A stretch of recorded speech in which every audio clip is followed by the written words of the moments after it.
place for all things spiritual. You'll discover internet television shows that you won't find anywhere else. You can also choose from hundreds of hours of spiritual documentaries and movies. You'll enjoy on-demand and live internet television programming 24/7. Best of all, we add new dramas, comedies, talk, and reality shows and more on a daily basis. So why spend countless hours searching the web when you can quickly find just what you want on the Spiritual Broadcast Network?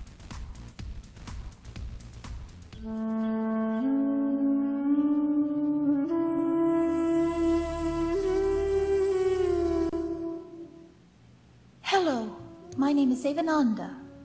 I've been teaching yoga around the world for over 30 years, sharing my blessings by offering free yoga classes, currently on the most beautiful beach in America, here in Siesta Key, Florida. Furthering my collaboration to raise personal and planetary consciousness, I now present Beyond the Matrix, a program in which I have thought-provoking conversations with authors, scholars, teachers, and healers who are on the cutting edge of ideas which will inspire, educate, and open our hearts to the multiple ways we can transform our world.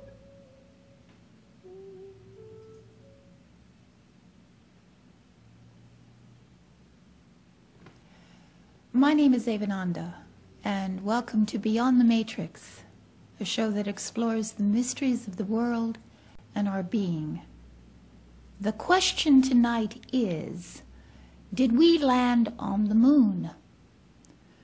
The world watched in amazement in the summer of 1969 as Neil Armstrong took his giant leap for mankind. The moon landings brought glory to the embattled U.S. space program and inspired millions to believe that anything was now possible for mankind. The moon landings remain arguably the greatest technological feat of all time. But to some, it was all a big lie, which was skillfully foisted on the public as well as the vast majority of the scientific community. Doubters say that the U.S. government, desperate to beat the Russians in the space race, faked the lunar landings, with Armstrong and Buzz Aldrin acting out their mission on a secret film set on Earth.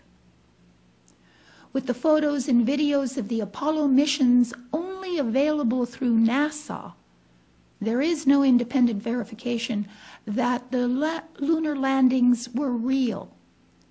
So the subject deserves an intellectually honest examination.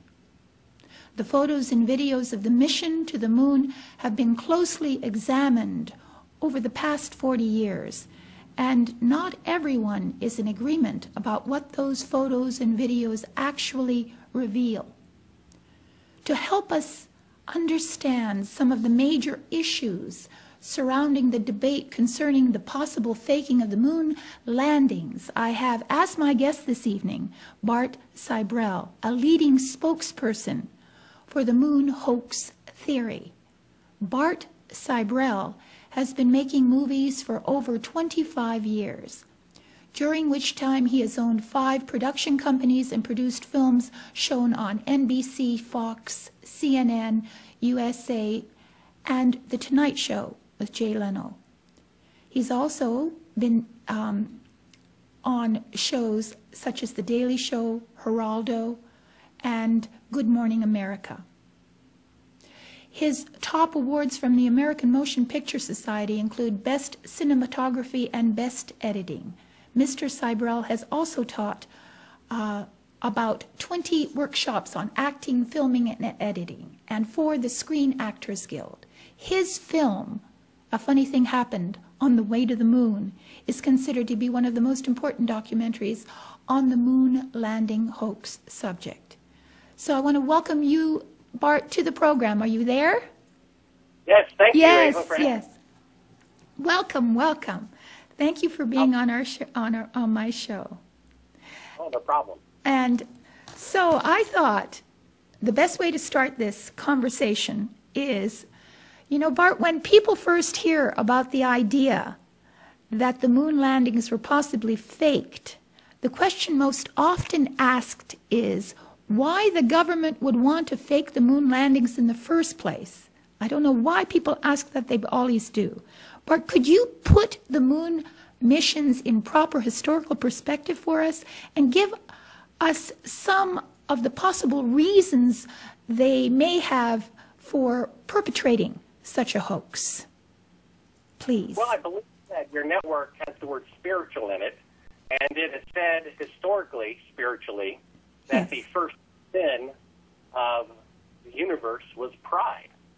And when Kennedy, who wasn't a scientist, he was a politician, set the goal to go to the moon before the 1960s were out, simply after the United States had spent a mere 15 minutes in space, it seemed like a possibility within an 8.5-year period. He, of course, became a martyr. All of his goals became all that more important. And what he had said is that he had made this boast in front of the world. He mentioned an old Irish proverb about one boy taking another boy's hat, throwing it over a fence that he had been challenged to climb, and thereby forcing him to climb it. He said, by making this statement publicly, we are forced to fulfill this goal. It was during the Johnson administration that it was proved an impossibility to reach the moon for a number of reasons, largely because of radiation surrounding the Earth in the upper atmosphere, that all manned missions that orbit the Earth are well below it, but going to the moon, you would have to go through it. Now, Jesus said that if someone sets a goal to build a tower and makes this a public statement and then is not able to finish it, he is an object of ridicule and mocking. And the United States, being a prideful and, as we know, arrogant nation as well, did not want to eat humble pie in front of the world. Additionally, the space race was going on. The Soviets had launched the first satellite, the first animal, the first man, the first woman, the first spacewalk, the first crew of 3, the first of 2 spacecraft at the same time. For every 10 hours the United States spent in space, they spent 50 hours.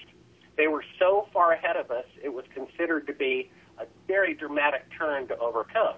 Now, if you've ever played poker before and you've got a pair of 2s, then occasionally you go all in and you bluff. Just like there were many bluffs during World War II, this was called the Cold War, and we bluffed pretending that we were more advanced than we really were. That was the second reason, the first reason being pride, and then there was a third reason, which was that the Vietnam War was going on.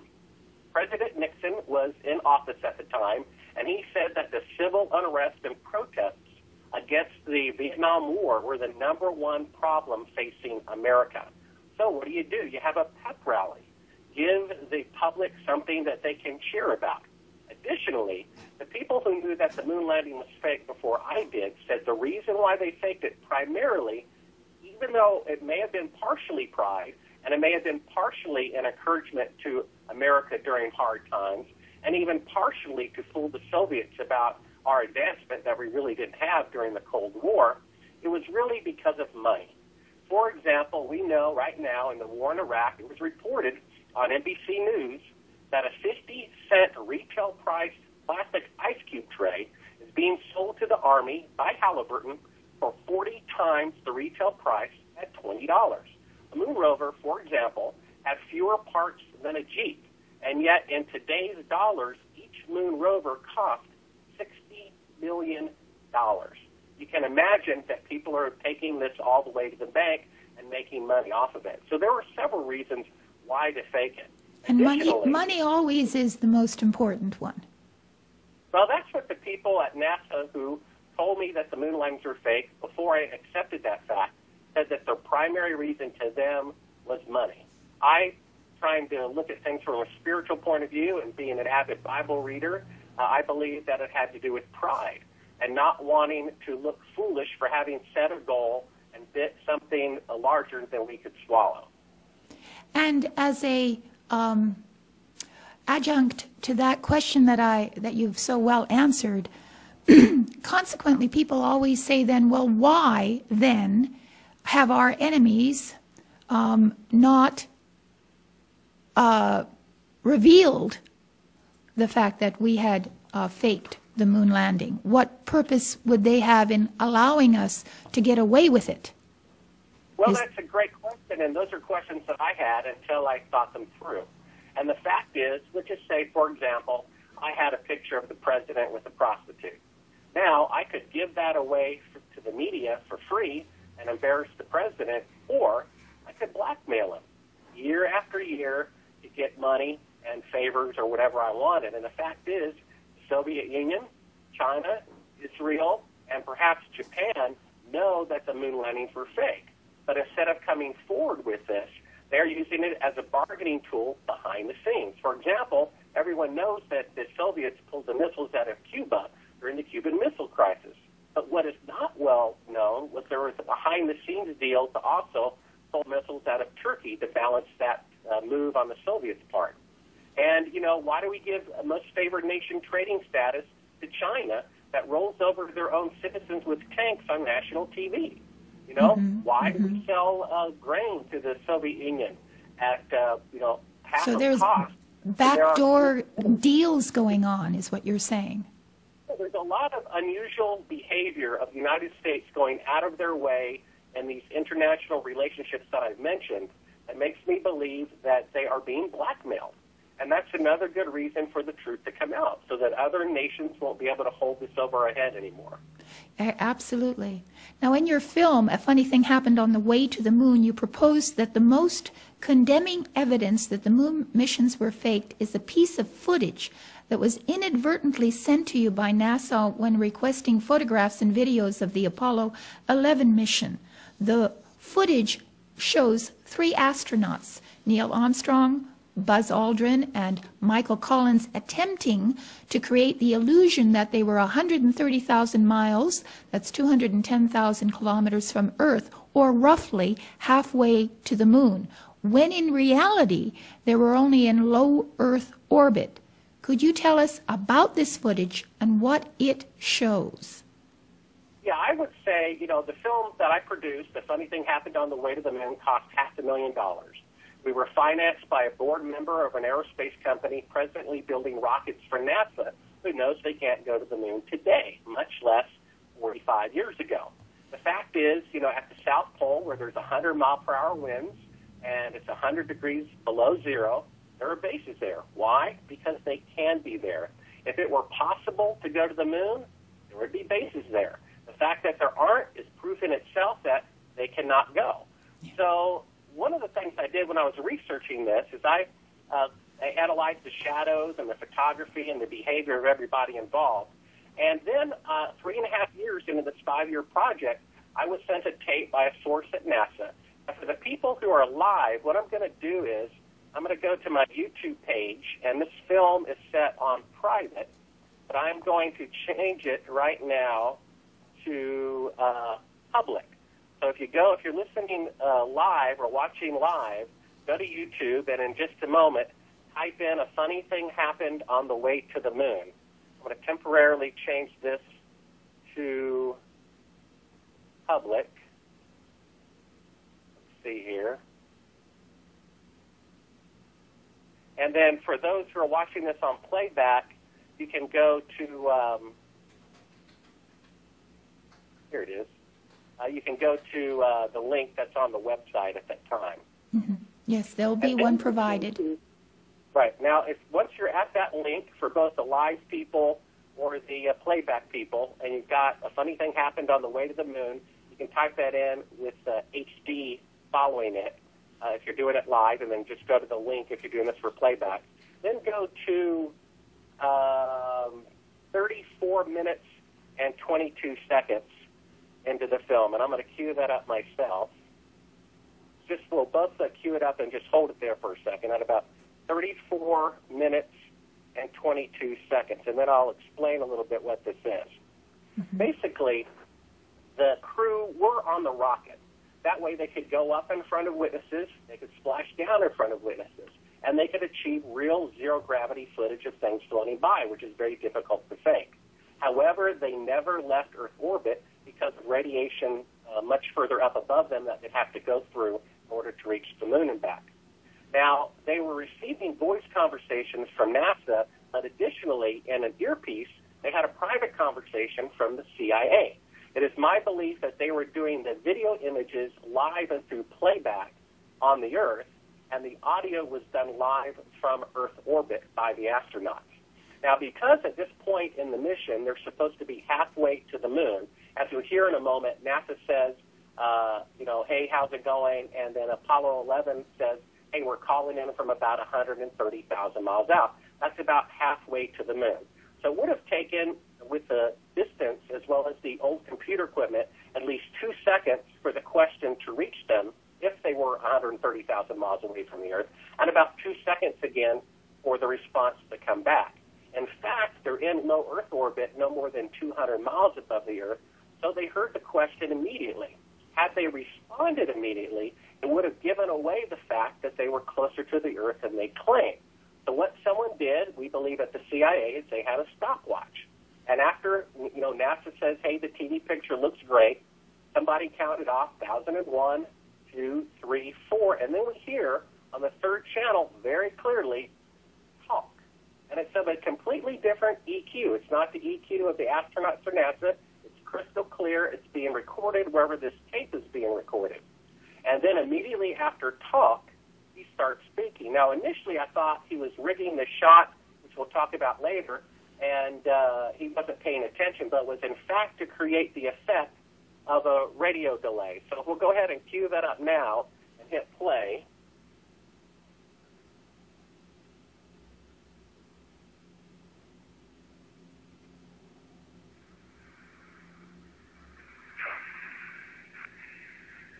So basically, you could hear, and you could probably sync it up from playback for the audio in the background. You heard that third channel of audio say talk. Now, that was one of the first things that caught my eye and ear. Who is this third party? Why are they prompting them when to speak? It was actually after the production of the film that I realized why. That we had the narrator say they weren't paying attention, but I realized it was actually the perceived distance of them being further away from their Earth than they really were. And if you go to the next time, which is at 37:48, mm-hmm. and I'll have that queued up, and I'll describe what's going to happen in just a few seconds. Basically, what they were doing when they were allegedly halfway to the moon is they had a video camera, and they were supposed to put the lens of that video camera right up against the glass of the window in order to shoot a little tiny Earth far away. So basically what you'll see is mainly a black screen with a little blue tennis ball-sized Earth in the middle of it, and this is supposed to be how the Earth looks halfway to the moon. Well, because we have the unedited version, they only aired about maybe 10 to 20 seconds of this footage, we not only see the fake photography that they're doing, but they're also talking about it. They talk about it for playback later. We hear the third party of the CIA talking to them. And, in fact, they're rigging the shot. We see that the camera is actually not up against the glass like they claim.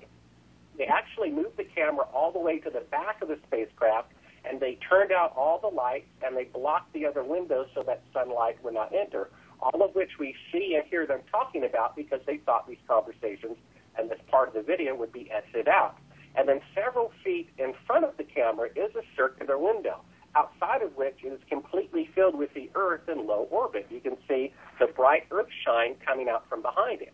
Now, either there was a segment of the Earth showing outside the window, or they used the Earth shine. They had a 1-foot transparency and put basically a see-through color transparency over the window, and it looks like the Earth floating in space.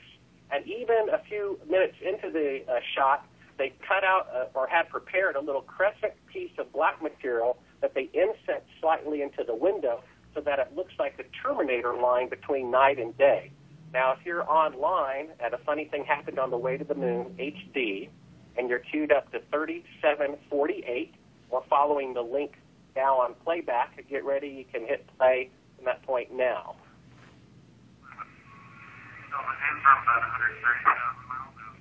So Neil Armstrong just lied to the public He said he's calling in from 130,000 miles out, and you see basically what looks like a tiny Earth floating in the vastness of space.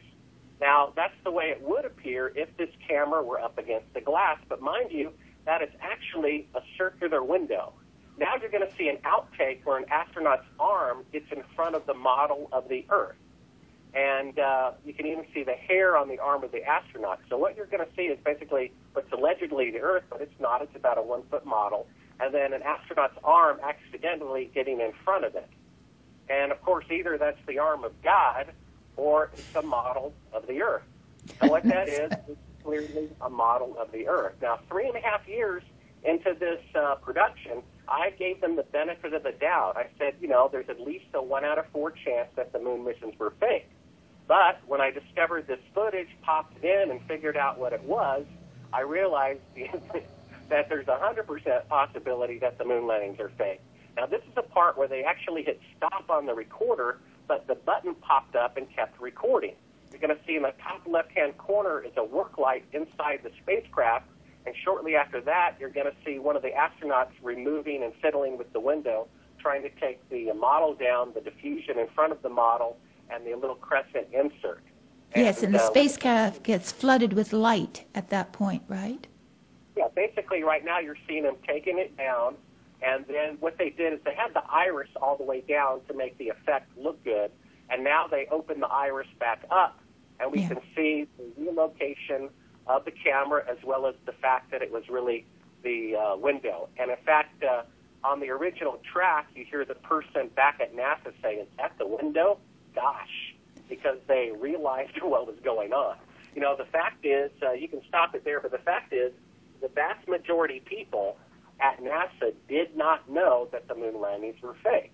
No, even the scientists, you know, the higher up scientists really didn't know. There were only a very few people who could have been privy to this. Well, or should be. You know, one of the that the bunker says is, you know, it involved 100,000 people working on the boot and the glove and the door. Well, you've got to be realistic. Are they going to tell the guy who's making the glove or the boot or the door, hey, the moon landings are fake, keep it a secret? No, they're not going to tell them at all. You know, the thing is so departmentalized, they started doing that procedure back in World War II, developing the atomic bomb. Every department made its different parts so that no one could see the full picture. Even the guys at the computer consoles, and at the beginning of the film, you see a tracking shot going past them. You watch what they're doing 10 seconds before they go to the moon for the very first time. They're doing nothing whatsoever. They're kicked back watching television like the rest of us. And one of those controllers actually acknowledged recently that they could tell no difference whatsoever on their computers between a simulation and an actual flight. Mm-hmm. They had launched a satellite a couple of years before Apollo 11 called the Tetra satellite. It was to simulate transmissions coming from the moon so that the ground crews could rehearse. Now, they did a clever thing. They said that it inadvertently crashed back to Earth. It did not. That's so it could secretly still be up there without anyone becoming aware of it. And so not only did none of the employees and contractors know about it, unless somehow they figured it out by looking into it, and none of the computer operators knew about it either. There's even, in my opinion, a 50% chance that the chief flight director did not know that they were fake. You got to understand, you know, people, debunkers say, oh, you don't believe the Holocaust happened or whatever, something like that. Well, World War II was done here on Earth in front of about 500 million eyewitnesses. This, on the other hand, was done in outer space with only 3 eyewitnesses, all government employees, and no independent press coverage whatsoever. If we got a TV picture that we were told was from the moon, I suppose it's from the moon. And if we got a photograph that they said was from the moon, I suppose it's from the moon. Well, since my film came out, and you can look this up on the web, do a Google search for fake moon rock Amsterdam, about 3 years ago, after watching my movie, a curator in a museum in Amsterdam who had received a moon rock from the Nixon administration in the early 1970s got curious, and he did something they assumed would never happen. He opened the hermetically sealed box surrounding the moon rock. He took it out, he put it under a microscope, and proved it to be a piece of petrified wood. But no one knew to ask if the moon rocks are fake, what about the moon missions? And we also discuss in my film in more detail about the Van Allen radiation belt. Yes. This is a field of radiation that doesn't start until 1,000 miles above the Earth and then extends another 25,000 miles. All the manned missions from Soyuz, Skylab, the Space Shuttle, they're all orbiting only about 200 miles, a good 800 miles below the radiation. However, in 1994, the crew of a space shuttle flew to their highest altitude of 365 miles. That's about, what is that, about 675 miles or so below the beginning of the radiation belt. And the radiation was so severe, with their eyes closed, they could see sparks of light like fireworks coming from the radiation of the radiation belt. And then CNN entered or broadcast the following report, and I'm going to quote it as it is in the film. It says, radiation belt is more dangerous than previously believed. But no one has the I guess, understanding to ask the question, why is it that astronauts, 670 miles away from it, know more about the radiation than astronauts who went through it and back to the moon? Why is it just now more dangerous than previously believed? And the sequel to the film, Astronauts Gone Wild, I interview one Apollo astronaut who acknowledges that he never went through the radiation belt. And then he catches himself and says, oh, I'm sorry, I guess we did go through it. And I pointed out to him, you have to in order to reach the moon. Yes. Now, even Van Allen, at some point after they had sent up a balloon, he proclaimed that the human beings could not survive the level of radiation that was detected with these Geiger counters that they sent up. Isn't that so? That is true. A lot of the early data about the dangers and impossibilities of reaching the moon were recanted dramatically by the very people they entrusted to go to the moon. Yes. The radiation was so severe that it broke the needles of the Geiger counters. And yet, I called up and I asked the leading expert today if the radiation is lethal or not. And he said the following: I know that it is not lethal. I said, how do you know that? He said, because the astronauts went through it to the moon and back. Circular logic here. And then von Braun initially said, and we have it in writing, that in order to reach the moon, you would need 3 rockets, not one, each taller than the Empire State Building, each weighing 800,000 tons. And this is dramatically bigger than the Saturn V rocket.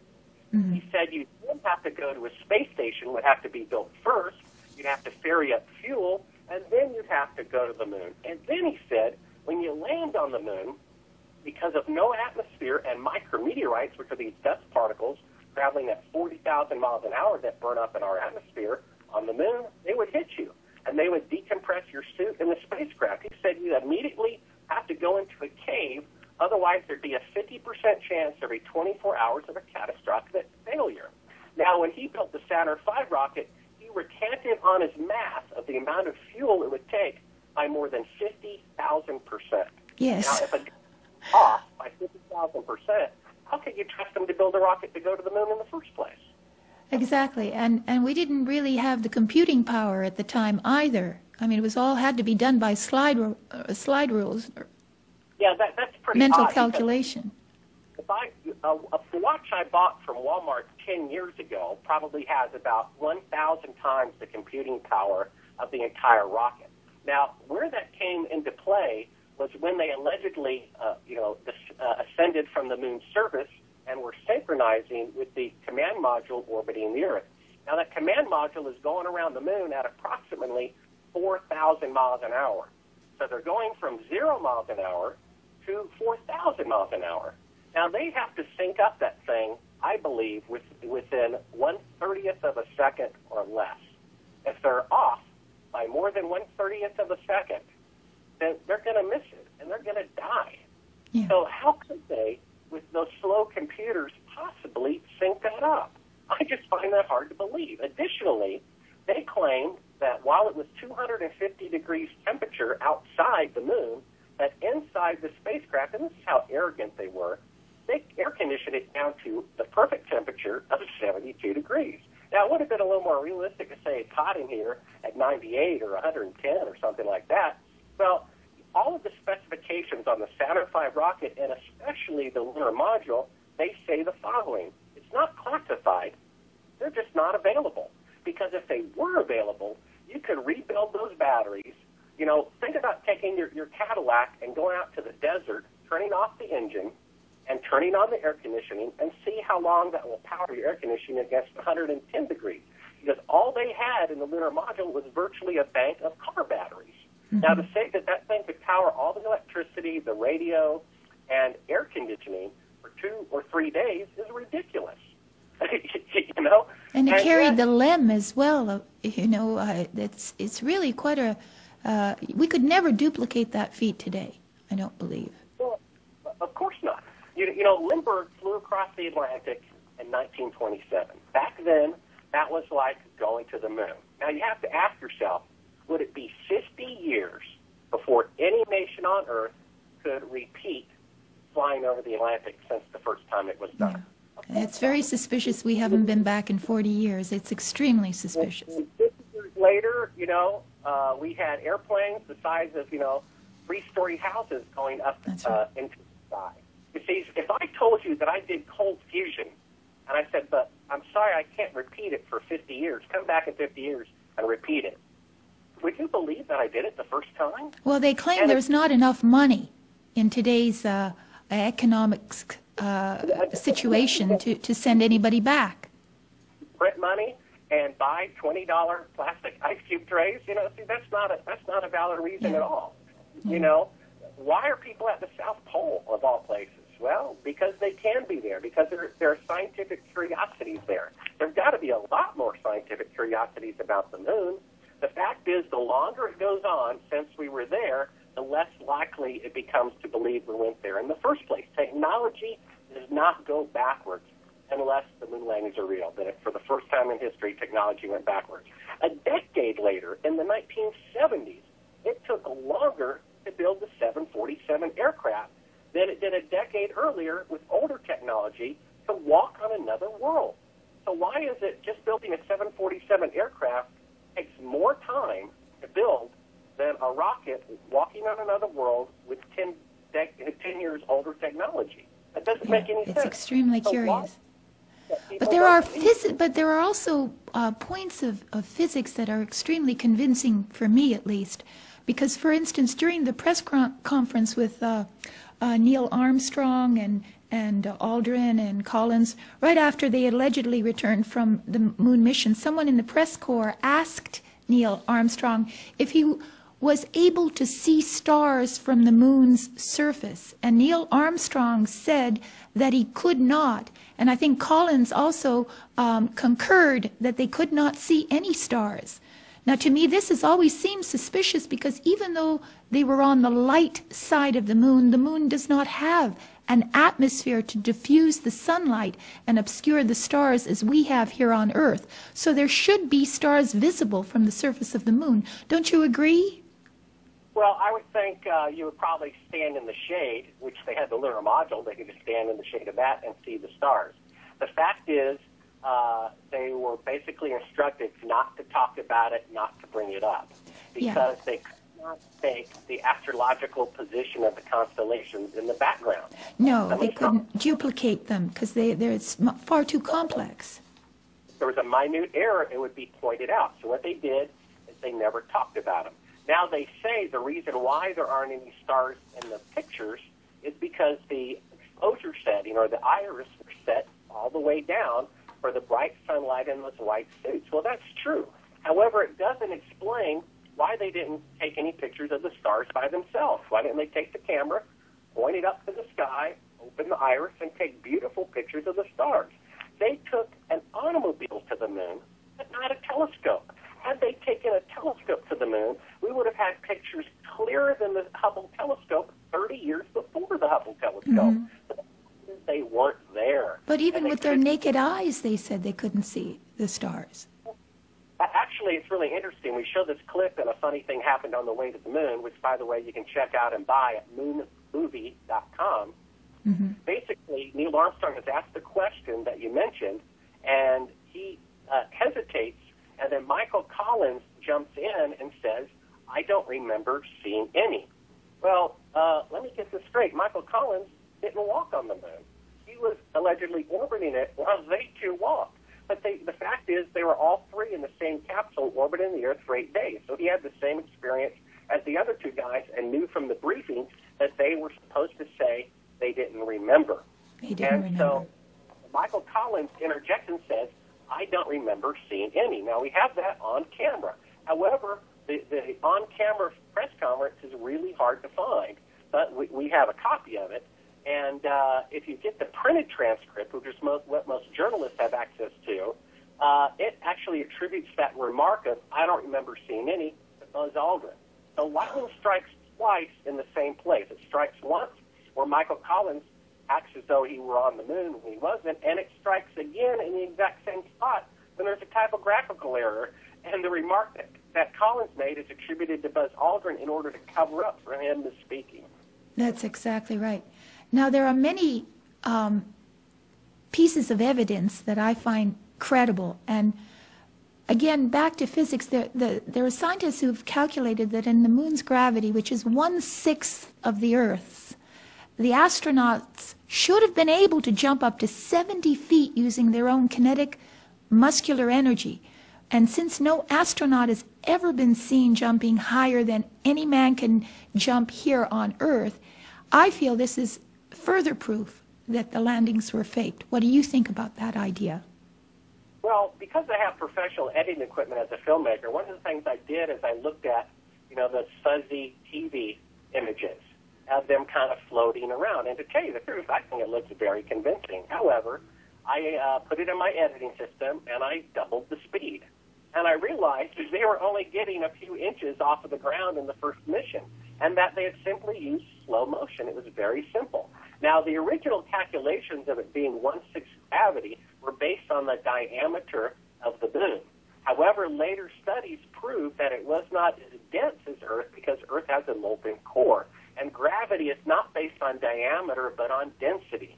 So it's probably 1/10 or less gravity. So they should have been able to jump even higher. I think they would have been able to at least their own height, at least, which is 6 feet high or higher. Now, in some of the later missions, they tried to, correct this error, and it's believed that they had on kind of these black bungee cables that would blend into the background, and they would kind of lean over first and then kind of pole vault back up. There are some people on the web who have spotted this. There are reflections in these cables as well. Yes, I've seen those.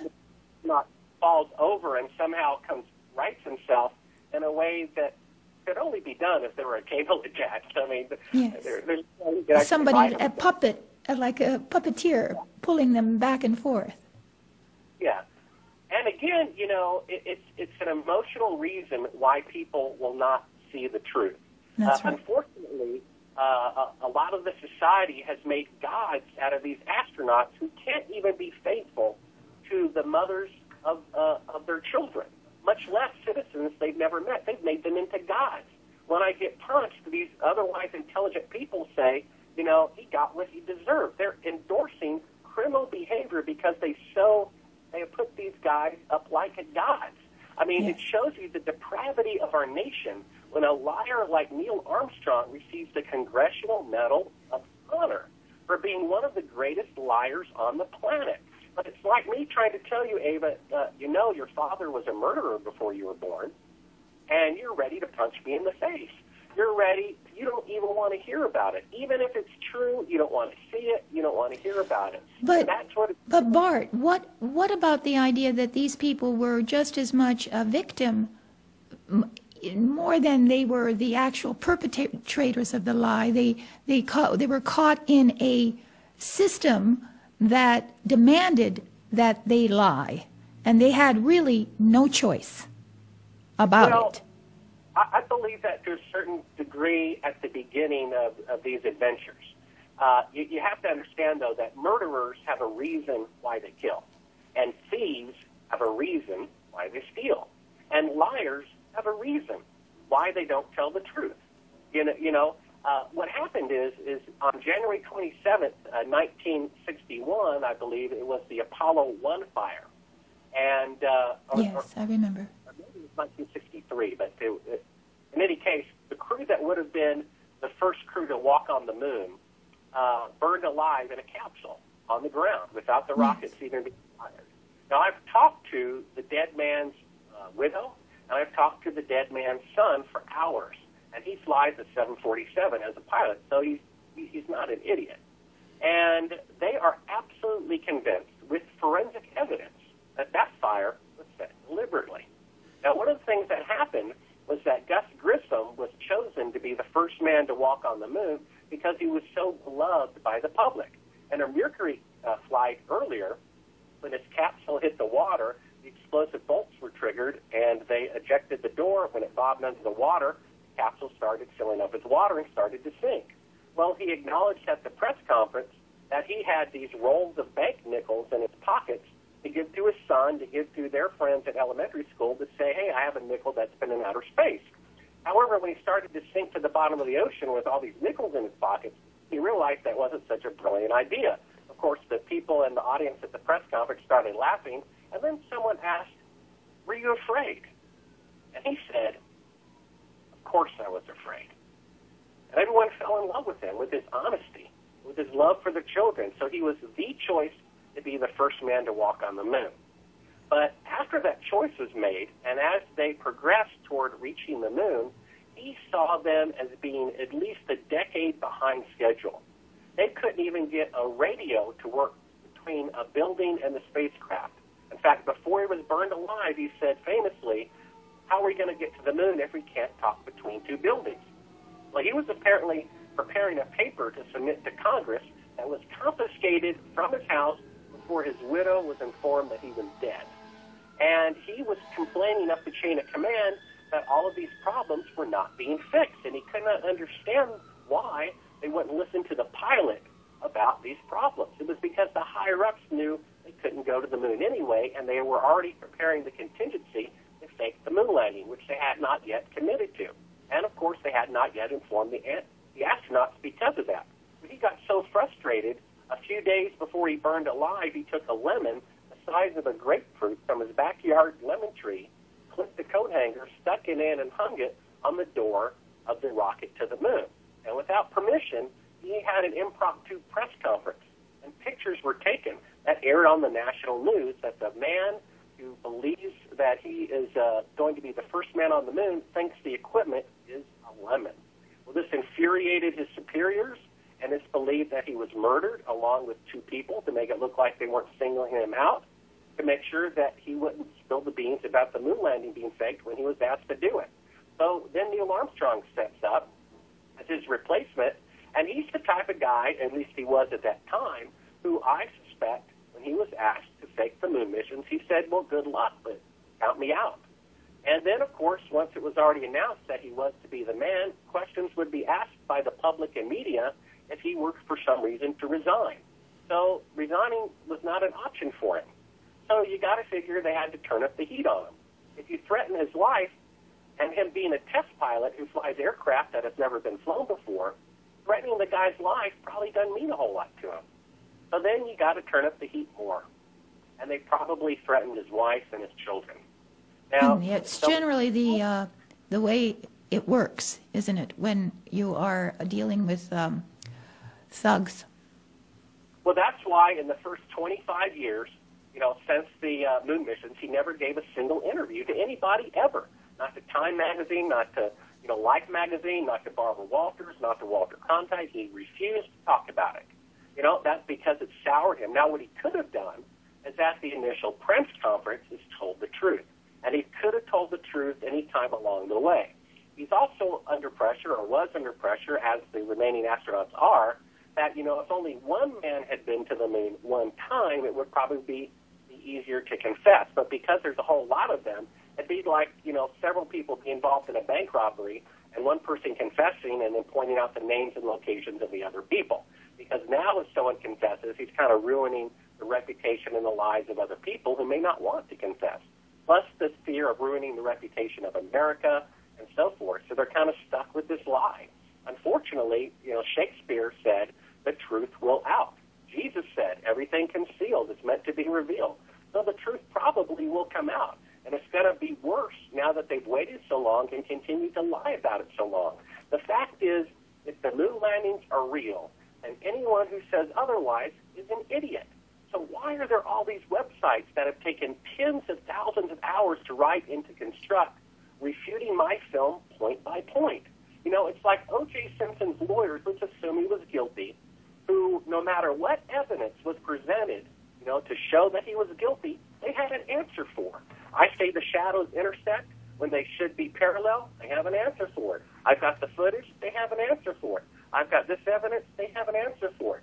No matter what, they come up with some excuse to disprove all the information. But why are they spending all this time? Shakespeare historically said, "Thou dost protest too much." And there's a great quote from Warren Beatty in one of his films that says, "The likelihood of one individual being right increases in direct proportion to the intensity to which others are trying to prove him wrong."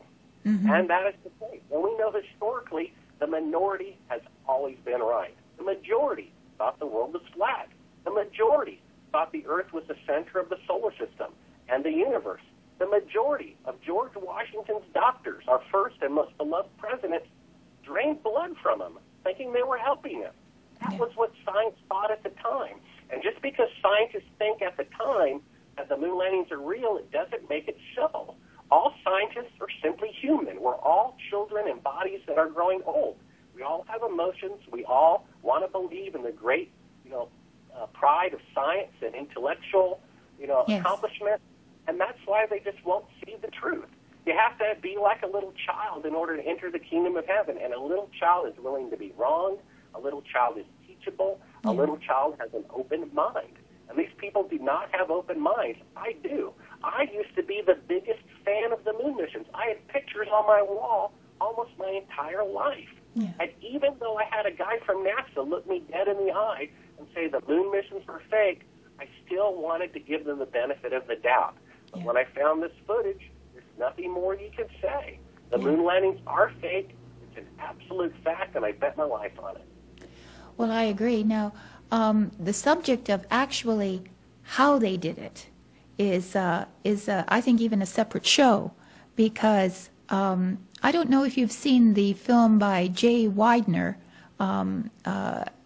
in which he explores the idea of Stanley Kubrick being involved with filming of the actual missions here on Earth.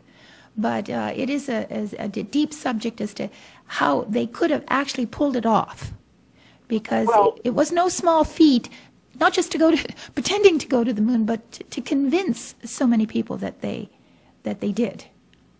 Well, it was actually easier than they realized. Number one, everyone wanted to believe it. Number two, we had no reason to doubt the government. Number three, the proof that made that switch in people's minds go from not believing it to believing it was a fourth-generation video quality, black and white snowy image, and that's it. The pictures came out weeks later, and they're more detailed and they have more flaws in them.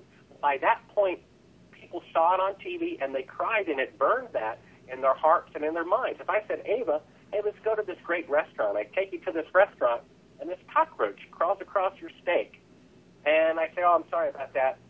And then I invite you out there again, and I'm like, you want to go back to that great restaurant? You forget the steak, you forget the service, you forget that it was free. All you remember is that cockroach. And I can try to talk you out of your impression of that restaurant. I can try to remind you how great the restaurant is, but no matter what I say or do, that is burned in your mind. And when people saw that very snowy, very simple, deliberately degraded fourth-generation video picture with a flag and an astronaut, they sighed and wept and said we went to the moon. And trying to undo that from their minds is virtually impossible. It is. No matter how intelligent they are, they will argue with you constantly. They're simply all rational information becomes blurred in their mind. They can't see it. It's very strange. And Stanley Kubrick probably did shoot the first mission to the moon. Yeah. They had a choice. They could hire the media director at the Pentagon and get amateur results, but great security, or they could hire the best filmmaker on the planet and get good results temporarily and worry about security later. Exactly. That would be half what they would have had to have chosen. And what a surprise that the flight director and the rocket designer visited and talked with Stanley Kubrick on the set of 2001: A Space Odyssey 1 year before the first mission to the moon. There's all kinds of evidence about his involvement in it. Absolutely. Yeah, well, film about going to the moon. And, you know, someone pointed out to me that in the film The Shining, the little red rum boy, he's got on a shirt that's custom knit. You know, someone made a big effort to make this shirt, and the shirt says Apollo 11 on it. Yeah. I mean, Stanley Kubrick probably is leaving clues in one or more movies that he has something to do with it. His very last film was called Eyes Wide Shut. Now, let's say we have a kitchen that we share together. In this particular cabinet, the salt is always on the second shelf to the left. Well, one day you move it to the second shelf to the right. I open up the cabinet, I'm looking there, second shelf to the left, and I don't see it. I'm saying, where's the salt? Where did you put the salt? It's right in my sight, but I don't see it. His last film was called Eyes Wide Shut, and he insisted contractually that film open on a particular day. It was July 16th, 1999. Day, I believe. The studio said we open films on a Friday. He said, if you don't let me open the film on this day, I'm not going to sign the final contract. They said, okay, what difference does it make? That was the 30th anniversary of the moon landing. Yeah. Why was he so insistent about having a film called Eyes Wide Shut opening on the 30th anniversary of the moon mission? Exactly. Exactly. It's just unbelievable how much evidence there is actually out there, and I encourage people out there not to take our word for it, but to actually go out and do some investigation themselves. Now, Bart, we've only got about a minute or so left. I'd like for you to tell the people here at home how they can contact you or watch your videos or your website, whatever information you'd like to give them. If you take the opportunity to do that right now, please. Sure. I'm going to leave the film available to be viewed up for about the next 12 hours. You go to YouTube, type in the search engine, A Funny Thing Happened on the Way to the Moon, HD, and you'll see the one that's about 46 minutes long or so. For the playback of this interview, go to the link provided. It's a private link directly to that particular site. It's not up there in public because the owner of the DVD wants to make sales off of it, but this is allowed for promotional purposes. You can also go to moonmovie.com and buy a high-quality DVD, or go to Sibrel, SIBREL.com to email me directly, and I'm sure we'll have all of these on your website, as well as the link to Astronauts Gone Wild and A Funny Thing Happened on the Way to the Moon. Actually, we only showed A Funny Thing Happened on the Way to the Moon, so we'll just put that single link up there. That's the better film anyway. Good, good. Well, thank you, Bart, very much. I mean, the topic is enormously interesting to me, and I hope everyone out there. So thank you for coming on the show and telling us all about it. And, pardon me? Thanks for having me, and special thanks to George behind the scenes. Absolutely. Yeah, well, thank you, George, too. And thank you out there. Please come again next week for Beyond the Matrix. And until then, may peace and love be your guide. Be sure to hop on over to the Spiritual Broadcast Network. It's the go-to place for all things spiritual. You'll discover internet television shows that you won't find anywhere else. You can also choose from hundreds of hours of spiritual documentaries and movies. You'll enjoy on-demand and live internet television programming 24/7. Best of all, we add new dramas, comedies, talk, and reality shows and more on a daily basis. So why spend countless hours searching the web when you can quickly find just what you want on the Spiritual Broadcast Network?